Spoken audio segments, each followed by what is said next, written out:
રાજુ બાપુએ કોળી અને ઠાકોર સમાજ પર જે બફાટ કર્યો તેને લઈને કોળી અને ઠાકોર સમાજમાં અત્યારે રોષ જે છે તે ચરમસીમાએ જોવા મળી રહ્યો છે।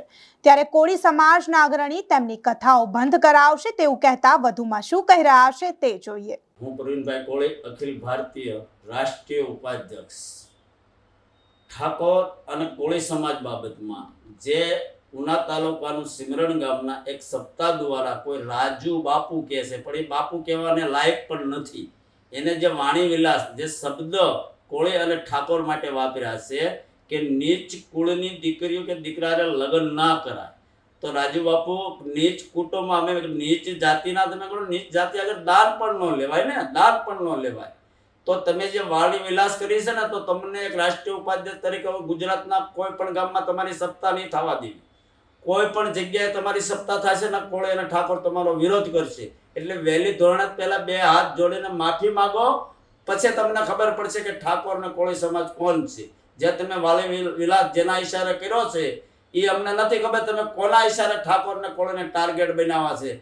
તમારી બે બગડેલી જવાનમાં જે તમે શબ્દો બોલ્યા છે ને એને પાછા કહેવો અને બે હાથ જોડીને માફી માંગો। જય કોળી સમાજ, જય વેલનાથ। ત્યારે ઠાકોર સમાજમાં પણ રોષ જે છે તે અત્યારે ચરમસીમાએ જોવા મળી રહ્યો છે। ત્યારે ઠાકોર સમાજના અગ્રણીને પણ સાંભળી લઈએ કે તે રાજુ બાપુ વિશે શું કહી રહ્યા છે।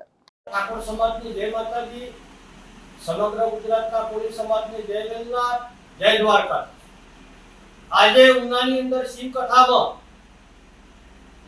કથાકાર શ્રી રાજુ બાપુએ ઠાકોર સમાજ અને કોળી સમાજ વિશે જે ખરાબ શબ્દોમાં, ખરાબ ભાષામાં, ખૂબ જ નિમ્ન કક્ષાના આ બંને સમાજો માટે જે ઉચ્ચારણ કરેલું છે તેમના ઉચ્ચારણને હું સખત શબ્દોમાં વખોડી કાઢું છું। અને સંત જોડે તો અપેક્ષા એવી હોય કે સર્વ સમાજની ભાઈચારાની ભાવના હોય, સર્વ સમાજને સારો સંદેશો આપે, સર્વ સમાજને વ્યસન મુક્તિનો સંદેશો આપે, સમાજને કોઈ જાતિ ધર્મ ના હોય, કોઈ સમાજ ના હોય, અને સંતને સર્વ સમાજ ઉપર અભિદ્રષ્ટિ હોવી જોઈએ। પરંતુ આ કથાકાર રાજુ બાપુને સાંભળ્યા પછી મને એવું લાગે છે કે ખરેખર આ ડુપ્લિકેટ સંત છે, સંત કહેવાના લાયક નથી। અને આવા ખરાબ શબ્દો બોલી અને પાછળથી માફી માંગે છે, એટલે લાકડી છોડવી, લાફો છોડવો અને પછી માફી માંગવી, ખરેખર તમારો ગુનો માફી લાયક નથી। તમારે માફી જોઈતી હોય તો સમગ્ર ગુજરાતનો કોળી સમાજ, સમગ્ર ગુજરાતનો ક્ષત્રિય ઠાકોર સમાજ ની રૂબરૂમાં બે હાથ જોડી દોતમાં ખાડા લઈને માફી માંગવી પડશે। જગોના વિશે ઉગ્ર આંદોલન થશે, તમારી સામે બદલો લેવામાં આવશે। અને વર્તમાન સમયની અંદર કોઈ પણ સમાજ વિશે ઘસતું બોલવું પછી માફી માંગવી લોકોને ફેશન થઈ ગઈ છે। પણ હવે ગુજરાતનો ક્ષત્રિય સમાજ, કોળી સમાજ અને ઠાકોર સમાજને આ લોકોને સીધા કરવા માટે, ઓમના ટોટિયા તોડવા માટે હાથમાં તલવારો લેવાની જરૂર છે। એટલે સમગ્ર ગુજરાતનો કોળી સમાજ અને ઠાકોર સમાજ એક થઈ અને આ સંતને એમની શેતાની ભાષા જે વાપરી છે તેના સામે જડબાતોડ જવાબ આપવાનો છે। સૌની જય દ્વારકા। તો આ મુદ્દે અમારા એડિટર ગોપી ઘાંઘરે ભાજપ નેતા અલ્પેશ ઠાકોર સાથે વાત કરી હતી। અલ્પેશ ઠાકોરે રાજુ બાપુનું મોઢું કાળું કરવાની વાત કરતા વધુમાં શું કહ્યું તે પણ સાંભળી લઈએ। આપણી સાથે અત્યારે અલ્પેશ ઠાકોર જોડાઈ ગયા છે। અલ્પેશભાઈ, કથાકાર રાજુ બાપુએ જે પ્રકારે નિવેદન કર્યું છે ઠાકોર સમાજને લઈને, ઠાકોર કોળી સમાજને લઈને, આપનું શું કહેવું છે? એટલે આવા નિવેદનો તો 100% એને બકોડવા લાયક જ હોય છે। પરંતુ ગોપીબેન, કથાકાર કોને કહેવાય? જે ધર્મની વાત કરે, જે સંસ્કારની વાત કરે, ભગવાને જે જીવન જીવ્યા છે, ભગવાનના જીવનના ચરિત્રને આપણી સમક્ષ મૂકી અને એક પરિવારને કેવી રીતે સુખી કરાય, આપણે કેવી રીતે સુખી થઈએ, સાચું ધર્મનું આચરણ કરીએ, જીવ દયા પ્રેમ કરુણામાં માનીએ, એ પ્રકારનું ધર્મનું અને સંસ્કારોનું સિંચન કરવાનું કામ કથાકારનું છે। કથા એટલે વ્યાસપીઠ ઉપરથી જયારે કોઈ શબ્દો બોલાય છે ત્યારે બ્રહ્મ વાક્ય હોય છે, અને વ્યાસપીઠ એટલે એટલી પવિત્ર જગ્યા છે કે વ્યાસપીઠની સામે ઉભા રહીને પણ બોલવાનો મોકો મળે તો માણસ ધન્યતા અનુભવતો હોય છે। પરંતુ વ્યાસપીઠ ઉપર રહી અને આ પ્રકારનું નિવેદન આપવું હું માનું છું દુર્ભાગ્યપૂર્ણ છે। કોઈ જાતિનો ઇજારો નથી, સંસ્કાર એ કોઈ જાતિનો ઇજારો નથી। સંસ્કાર એ કોઈ પણ વ્યક્તિમાં આવે, એક બાપના બે દીકરા હોય તો એક વાલ્મીકી હોય છે ને એક વાલિયો હોય છે। એટલે સંસ્કાર એ કોઈ વ્યક્તિ, કોઈ જાતિનો ઇજારો નથી। એમણે જે નિવેદન કર્યું છે કોઈ એક બનાવને ટાંકી નહીં, તો હું પણ સામે એમને કહું છું કે જ્યારે મુસ્લિમો આપણી હિન્દુઓની દીકરીઓને લઈ જાય છે, મુસ્લિમો હિન્દુઓની દીકરીઓ સાથે જે પ્રકારનો વ્યવહાર કરે છે, ત્યારે લવ જેહાદમાં કેમ ચૂપ છો, ત્યારે કેમ કઈ નથી બોલતા? એટલે આ પ્રકારના નિવેદનો હું એવું માનું છું હિન્દુ સંસ્કૃતિ, હિન્દુ સમાજને તોડવાનું આ નિવેદન છે. અલ્પેશભાઈ, આપ આમની વિરુદ્ધ કોઈ કાર્યવાહી કરશો? એટલે અમે FIR 100% કરીશું, પરંતુ એમણે માફી તરત માંગી અને માફી પણ એમણે, મને લાગે છે કે એમણે ભાવથી અને પેલું આવેશમાં બોલી ગયા એવું લાગે છે. પરંતુ ગોપીબેન, મને એ થાય કે કયા જમાનામાં જીવીએ છીએ આપણે? આ એ હિન્દુ સંસ્કૃતિ છે કે જેને ઘણું બધું આપ્યું છે. ગુજરાત અને આ દેશમાં અનેક સમાજોનું યોગદાન છે. ક્ષત્રિય સમાજ હોય તેણે પણ અનેક બલિદાનો આપ્યા છે. પાટીદાર સમાજે એ વ્યાપાર શીખવાડ્યો છે. જૈન સમાજે લોકો માટે પોતાનો ભંડાર ખુલ્લો મૂકી દીધેલો છે. દલિત સમાજે પણ ઘણી આહુતિ આપી છે. આદિવાસીઓ પણ ઘણું બધું આપ્યું છે. વિશ્વકર્માએ આ ગુજરાતને ઘણું બધું આપ્યું છે. તમામ સમાજોએ કંઈક ને કંઈક આપ્યું છે. ઠાકોર સમાજે પણ પોતાની આહુતિને પોતાના પાળિયા આપ્યા છે. કોળી સમાજે પણ ઘણું બધું આપ્યું છે. કયા સમાજોની વાત કરું મને કહો? ગુજરાતમાં તમામ સમાજો, માલધારી સમાજો, રબારી, આહિર કે અમારો ભરવાડ સમાજ, દરેક સમાજો કંઈક ને કંઈક આપ્યું છે. ત્યારે કોઈ એક વ્યક્તિ કોઈ એક સમાજને પોતાનો એક વ્યક્તિગત અનુભવને લઈ અને આખા સમાજને ટાર્ગેટ કરે, હું એવું માનું છું ગુજરાતને તોડવાનું, હિન્દુ સંસ્કૃતિ, હિન્દુ સમાજને તોડવાનું ષડયંત્ર છે. આવા લોકોને ક્યારે કથાકાર કહેવાનો અધિકાર નથી ને આવા લોકોને કથાનું પાઠન કરવા પણ કોઈ ના આવે. જો ઘણી વાર કોઈ વખત આવા લોકોને સાંભળવા કેમ જાય છે કોઈ, પણ એમને ખબર જ ના આવે કે વ્યાસપીઠ ઉપરથી જેને એવું માને છે કે આ સાધુ છે અને સાધુ એ સાચી વાત કરે, સાધુ એ કોઈ જાતિનો નથી હોતો અને શ્રોતા પણ કોઈ જાતિનો નથી હોતો, અને એ જ જગ્યાએ વ્યાસપીઠ ઉપરથી કોઈ આ પ્રકારની વાત મૂકે ત્યારે સ્વાભાવિક છે કે બધાને દુઃખ થતું હોય છે. 100% કાર્યવાહી પણ કરીશું અને હું તો લોકોને કહું છું કે આવા લોકોથી દૂર રહો. આ આપણે હિન્દુ સમાજને તોડવાનું ષડયંત્ર છે. તમે કહી રહ્યા છો હિન્દુ સમાજને તોડવાનું ષડયંત્ર છે, પણ તમને એવું નથી લાગતું કે ક્યાંક એક સસ્તી પબ્લિસિટી માટે થઈને આ પ્રકારના નિવેદનો આપવામાં આવે છે? અને આ નિવેદનોની રાજનીતિ તો છેલ્લા લોકસભાની ચૂંટણીમાં ઘણી બધી જોવા મળી. એટલે હું હજુ કહું, હું જ મહાન છું અને હું જ જે કંઈ કરું છું એ જ બધું સાચું. જો પૂર્ણ પુરુષોત્તમ કોઈ નથી. તમે હું બધા, આપણા બધામાં, કારણ કે આપણે માનવી છીએ, આપણામાં કંઈક ને કંઈક ખામીઓ પડી છે, પણ પોતાની હોશિયારી બતાવી, પોતે કંઈક વિદ્વાન છે, પોતે કંઈક જાણે છે અને જાણવાથી બીજા સમાજોને નીચું બતાવવું, બીજા વ્યક્તિને નીચું બતાવવાથી ક્યારે કોઈ મહાન નથી બનતું. આ જે કઈ નિવેદનો થયા હમણાં લોકસભાની ચૂંટણી હોય કે આ પ્રકારના નિવેદનો કે પહેલા પણ જે કઈ નિવેદન થાય, હું માનું છું સસ્તી પ્રસિદ્ધિ, સસ્તી લોકચાહના તો કેવી રીતે મળે, પણ સસ્તી પ્રસિદ્ધિ માટે કોન્ટ્રોવર્સી કરી અને લોકો સમક્ષ પોતાની વાતને મૂકવી, આ એક સસ્તી પ્રસિદ્ધિ માટેના નિવેદનો છે ને. હું એવું માનું છું લોકો આવા લોકોને ક્યારે સહન પણ નથી કરતા, લોકો આવા લોકોને ક્યારે સમર્થન પણ નથી આપતા, લોકો આવા લોકોને ગમાડતા પણ નથી. તમે જોજો આમના ધીરે ધીરે આમની કથા વાંચન બંધ થઈ જશે અને પરિવારમાં પણ હું તો એવું માનું છું એમનો દીકરો પણ, એમની દીકરી પણ સવાલ કરશે કે તમે આ શું બોલીને આવ્યા. એમની પત્ની પણ પૂછશે કે તમે શું બોલીને આવ્યા. અમે તેવું માનીએ છીએ કે વ્યાસપીઠ ઉપરથી જયારે તમે તે બોલો છો ત્યારે અમૃત વાણી નીકળે છે, ત્યારે ધર્મની વાત નીકળે છે, તેમાં પ્રેમ, જીવદયા, લોકો માટેની કરુણા નીકળે છે.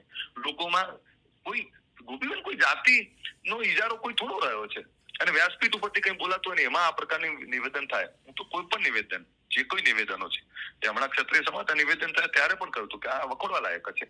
કોઈ પણ સમાજ માટેના કોઈ પણ નિવેદન હોય, હું હજુ કહું છું ગુજરાતની 18 આલમ તમામ સમાજોના ગુજરાત ઉપર ઋણ છે અને એ ઋણમાં ત્યારે તમે આ પ્રકારની વાત કરો, હું માનું છું દુર્ભાગ્યપૂર્ણ છે, વખોડવા લાયક છે. આને લઈને સમાજમાં, ઠાકોર સમાજમાં રોષ ખરો? એ રોષ તો આવે જ ને. તમે સમજો, કેમ ના આવે? ક્ષત્રિય ઠાકોર સમાજ એ ભોળો સમાજ છે. એને કોનું લઈ લીધું, કોનું અહિત કર્યું? અને કોળી સમાજ એને પણ કોનું લઈ લીધું? મજદૂરી ઉપર નપતો હોય કે જમીન જાગીરો વાળો હોય, દરેક સમાજ. અને હું તો એક સમાજની કેમ વાત કરું, હું દરેક સમાજની વાત કરું છું. કયો સમાજ આવા પ્રકારના નિવેદનો સહન કરી લે? અને દરેક સમાજને દુઃખ તો થાય જ ને, આક્રોશ પણ આવે. પણ હજુ તમને કહું, આ ગુજરાતે જે મોરારી બાપુ આપ્યા છે, આ ગુજરાતે અનેક કથાકારો આપ્યા છે, આ ગુજરાતે જિગ્નેશ દાદા જેવા અનેક કથાકારો આપ્યા છે, એટલે દરેક ગુજરાતે અનેક કથાકારો, અનેક સંતો, મહંતો આપ્યા છે. આવા પ્રકારનું કોઈ એક વ્યક્તિ નિવેદન કરેલા આખો સમુદાય આવો છે એવું ના માની લેવાય. એમણે જે કોઈ વાત કરી પોતાનો એક વ્યક્તિગત અનુભવથી આખા સમુદાયને જે ટાર્ગેટ કર્યો, આ દુર્ભાગ્યપૂર્ણ છે, આ દુઃખદ બનાવ છે. એમણે માફી માંગી છે, પણ એમણે છડેચોક માફી માંગવી જોઈએ અને એવું કેવું છે કે અમારો વ્યક્તિગત વાત છે હું આખા સમાજને આ સાથે ના જોડી શકું, અને અમે પણ તમામ જગ્યાએ આના માટે નાનો મોટો જે કંઈ એમને દંડ થાય એ પ્રકારની કાયદેસર કાર્યવાહી માટે પણ એક આવેદન, એક એફઆઈઆર થાય એ પ્રકારનું કરવાના છે. કારણ કે તમે ક્યાંક એવું નિવેદન પણ આપ્યું કે રાજુ બાપુનું મોં કાળું કરીશું. એ તો કરવું પડે, એનું કારણ છે કથાકાર એટલે કોણ? જયારે વ્યાસપીઠ ઉપર બેસે ને ત્યારે એવું કહે છે કે સ્વયં ભગવાન મહાદેવ, મહાકાલ કે રામચંદ્ર ભગવાન કે કૃષ્ણ ઠાકર, કાળિયો ઠાકર આવીને એના મુખેથી બોલે છે. એ જે કઈ બોલે છે ત્યારે એવું માનીએ છીએ કે આપણે આ જે કઈ ભગવાનનું જે જીવન ચરિત્ર આપણી સમક્ષ મૂકે છે એમાંથી આપણે કઈ શીખીએ છીએ. એવી જગ્યાએ આ પ્રકારની વાત એટલે 100% કાળું ટીલું તો કરવું જ પડે, તો જ ખબર પડે કે, અને આ નહીં, કોઈ પણ બીજા સમાજો માટે કોઈ પણ વ્યક્તિ, અલ્પેશ ઠાકોરને અધિકાર નથી કે કોઈ પણ સમાજ માટે કોઈ પણ ઘસાતું બોલે, એ મને પણ અધિકાર નથી. ને કોઈ મોટા મહાન વ્યક્તિઓ પોતાને માનતા હોય તો એ મહાન ત્યારે છે કે એના માટે તમામ પ્રકારનો સંભાવ હોય. વ્યાસપીઠ ઉપર બેસે ત્યારે જ અમે શ્રોતા જોવે છે ને, એટલે એમાં એવું નથી જોતા કે કઈ જ્ઞાતિનો છે, એ શ્રોતામાં એવું માને છે કે આ બધાને મારે ધર્મનું સાચું જ્ઞાન આપવાનું છે. આ પ્રકારની વાત કરે તો હું માનું છું કે બીજા લોકોને પણ આનો સબક શીખવા મળે. હું તો કથાકારોને કહું છું કે આવા કથાકારોથી દૂર રહીએ, શ્રોતાઓને કહું છું કે આવા લોકોથી દૂર રહીએ, અને એકવાર કાળું ટીલું થાય ને તો એમને ખબર પડે કે આવું ના બોલાય, એમને ખબર પડે, બીજાને પણ ખબર પડે, એટલે બોધપાઠ આપવો પડે. બોધપાઠ આપવું પડે ને કાળું ટીલું પણ કરવું પડે. એ અમારા છોકરાઓ કરશે, ચિંતા ના કરો. બિલકુલ અલ્પેશભાઈ, અમારી જોડે વાત કરવા માટે આપનો ખૂબ ખૂબ આભાર. જ્યાંથી આ બફાટની શરૂઆત થઈ તેવા રાજુ બાપુને પણ એકવાર સાંભળી લઈએ, જેમણે બે સમાજ વચ્ચે આટલી મોટી ટીકા ટિપ્પણી કરી નાખી. હું ઈશારો ઈ કરવા માંગુ છું કે આજ આ યુવાન ભાઈ બહેનો, કોઈ પણ જ્ઞાતિનો યુવાન પસંદ આવે અને લગ્ન કરી લઈશ, થોડોક વિચાર નથી આવતો? એક આપણા સમાજની દીકરી એક ઠાકોર કોળીના સમાજના છોકરા લગ્ન કરી લી? ભય લાગે, કલંક લાગે. સાધુ ને બ્રાહ્મણ તમારું કુળ હોય, સાધુ કુળ હોય, બ્રાહ્મણ કુળ હોય, એ તમે એક કુળના સંતાન છો, જરૂર કરી શકાય. પણ જે કુળમાં કોઈ સારો વિચાર નથી, જે કુળમાં કોઈ સંસ્કાર નથી, એવા કુળના યુવાન આરે લગ્ન કરે, એવા કુળની યુવતી આરે લગ્ન કરે. તમે થોડોક વિચાર કરજો કે તમે જે કુળમાં જન્મા છો, તમારામાં જે લોહી ઉતર્યું છે, એ લોહી કોઈ નીચ કુળની સ્ત્રી આરે લગ્ન કરો અને એનું સંતાન થાય, એમાં શું હોય? આપણા સમાજમાં કહેવત છે, નાતે મરવું, નાતે વરવું, નાતે તરવું. વાલા, નાતથી મોટું કોઈ નથી. આ દેશના યુવાન ભાઈ બહેનોને મારી પ્રાર્થના છે, 100માંથી 60% લવ મેરેજ થાય છે, અને કોઈ પણ કુળની કન્યા નહીં. મારા બાપ, આ કન્યા એક બાળકના લોહીને ઓળખ્યા વગર ગોદમાં લેતા ધ્રુજે છે, તો આજ એની હારે જીવન. અને સમાજના ઠેકેદાર થઈને રખડો છો અને સમાજમાં વિવાદ કરો છો કે અમારી દીકરીઓને, આવી દીકરીઓને સ્વીકારવું એ સમાજ માટે ભયંકર પાપ છે. જે પોતાનું કુળ છોડી અને નિશા કુળમાં જતી રહે એવી દીકરીનો સ્વીકાર કરો, એની કરતા સમાધિ લઈ લેવી. આ સમાજમાં વિકૃતિઓ વધતી રહે એટલા માટે કે ભાઈ 5 દી બધા વિરોધ કરશે, પછી બધા સ્વીકારી લે. ગલાત. આવા સમાજના યુવાન ભાઈ બહેનોને મારી એક બહુ જ મોટી સૂચના છે કે પોતાના કુળથી કોઈ દી નીચે નહીં ઉતરતા, નકર સમાજ તો માફ કરી દે, મારો મહાદેવ તમને ક્યારેય માફ નહીં કરે. તમારા કુળની સ્ત્રી, તમારા કુળની કન્યા, તમારું સંતાન એક વંશ છે. વણશંકર પ્રજાનો અર્થ થાય નીચ કુળમાં જન્મેલા સંતાન, નીચ કુળની કન્યાથી જન્મેલા સંતાન, નીચ પરિવારથી જન્મેલા સંતાન. આ વાત તો સમાજના રોષને જોતા રાજુ બાપુ હવે પોતાની વાત પરથી પલટી મારી રહ્યા છે, અને માફી માંગતા રાજુ બાપુ વધુમાં શું કહી રહ્યા છે તે પણ સાંભળી લઈએ. ઓમ નમઃ શિવાય. આજે વ્યાસપીઠના વક્તવ્યથી ઘણા બધા લોકોને બહુ મોટી ઠેસ પહોંચી છે, એમાં ખાસ કરી કોળી ઠાકોર સમાજને. મારો કોળી ઠાકોર સમાજને કહેવાનો કોઈ ઈરાદો નહોતો. મેં ખાલી એટલું કીધું કે સાધુ બ્રાહ્મણની દીકરી એમને હારે લગ્ન કરે એ અયોગ્ય છે. છતાં પણ હું એમ કહું છું કે હરેક સમાજની એક ગરિમા હોય છે, હરેક સમાજનું એક સ્વાભિમાન હોય છે. અને કોળી સમાજ ઠાકોર સમાજનું સન્માન હું ખુદ જાળવવા માંગુ છું. મારા હૃદયમાં એ સમાજ માટે કોઈ દિવસ ક્યારેય કડવાશ નહોતી અને મેં ક્યારેય સમાજને નીચો નથી માન્યો, કારણ કે એ સમાજને હારે હું મોટો થયો છું. એ સમાજ મારો પાડોશી છે. એ સમાજની સાથે હું રમી ભમીને જીવો છું. છતાં પણ કોળી ઠાકોર સમાજને અમારું વક્તવ્ય કડવું લાગ્યું છે, એટલા માટે કે એ મારા વક્તવ્યમાં હજારો મા બાપની વેદના છે. પણ તમારું જે નામ લીધું ને એ કાયદેસર મારી ભૂલ છે અને એ ભૂલની ક્ષમા માગતા મને એક હૃદયથી દુઃખ થાય છે કે હું હરેક સમાજને ચાહું છું, હરેક સમાજ મારું, હું જેને મારા માનું છું, અને છતાં પણ કોળી સમાજને આ વાત કડવું લાગ્યું અને છતાંય મારાથી ભૂલથી બોલાયું છે. હું એ બદલ ક્ષમા માંગુ છું અને પૂરા સમાજને કહું છું કે નહીં, એ સમાજ કોઈ દી નીચો નથી. સમાજ આદરણીય છે અને સદા માટે સમાજ આદરણીય રહેશે. મારો તો પાડોશ છે ને મારા તો પરિવાર છે, મિત્ર છે, એટલા માટે સમાજને કોઈ આટલું બધું દુઃખ લગાડવાની જરૂર નથી. છતાં પણ દુઃખ લાગ્યું છે સમાજને, એ બદલ હું રાજુબાપુ શિવ કથાકાર બે હાથ જોડી પૂરા સમાજ આગળ ક્ષમા માંગુ છું કે મારા વક્તવ્યમાં થોડી ભૂલ થઈ છે. એ વક્તવ્ય બદલ મને સમાજ ક્ષમા કરે. કાલે વ્યાસપીઠેથી પણ હું કહીશ કે સાધુથી પણ આવું ન બોલાય, પણ સમાજની વેદના એ સાધુની વેદના છે. એટલે ક્યારેક વેદનામાં ભૂલ થાય, મારી ભૂલ થઈ છે, હું કબૂલ કરું છું અને પૂરા સમાજને આગળ ક્ષમા યાચના કરું છું કે એક સાધુનો દીકરો જાણી, એક સમાજની વેદનાને જાણી મને ક્ષમા આપે.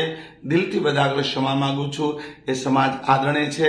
આ ધરતી માટે કોઈ સમાજ નીચો નથી અને કોઈ સમાજને હું ક્યારેય નીચો કહેતો પણ નથી. દરેક કોળી સમાજ ઠાકોર સમાજને મારા વતી વંદન. મને ક્ષમા કરે. હું એક રાજુબાપુ વક્તા તરીકે નહીં, એક સાધુના દીકરા તરીકે ક્ષમા માંગુ છું.